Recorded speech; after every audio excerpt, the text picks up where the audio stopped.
B5 pantothenic acid, vitamin B5 pantothenic acid, इसका vitamin B5 भी कहा जाता है, पेंटोथेनिक एसिड कहा जाता है। सोर्सेज इसके मीट, वेजिटेबल, ओवरऑल इसी तरह से हैं। फंक्शन में अगर हम बात करते हैं तो जैसे विटामिन B3 है वैसे ही विटामिन B5 भी कोएंजाइम के तौर पर है।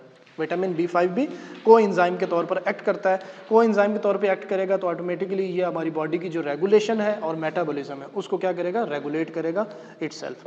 इसके बाद विटामिन B5 को अगर हम देखें तो ये स्किन से रिलेटेड कुछ जो स्पेसिफिक डिजीज़ हैं, एक्नी या सोरियासिस या इस तरह की जो डिजीज़ हैं उसको ये ट्रीट करने के लिए कि अगर आपकी बॉडी के अंदर विटामिन B5 की डेफिशिएंसी नहीं है तो आपकी बॉडी को इस तरह की डिजीज़ नहीं होंगी।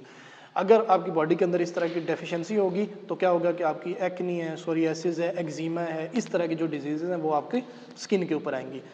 इसीलिए आप लोगों ने नोट किया होगा कि आपके पास जब भी स्किन का किसी को भी कोई भी पेशेंट आता है तो उसके प्रिस्क्रिप्शन के अंदर विटामिन B कम्प्लेक्स या मल्टी विटामिन्स लिखे होते हैं। ठीक है, मल्टी विटामिन्स इसीलिए होते हैं कि इनकी डेफिशिएंसी की वजह से स्किन और हेयर के इफेक्ट आ रहे होते हैं, नुकसान हो रहा होता है।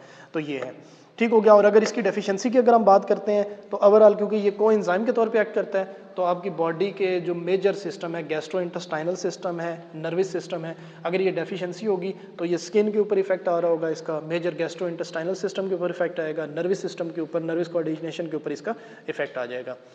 B1 हो गया, B2, B3, B5, B6, B4 miss किया क्योंकि B4 की उतनी ज़्यादा इफेक्टिवनेस नहीं है।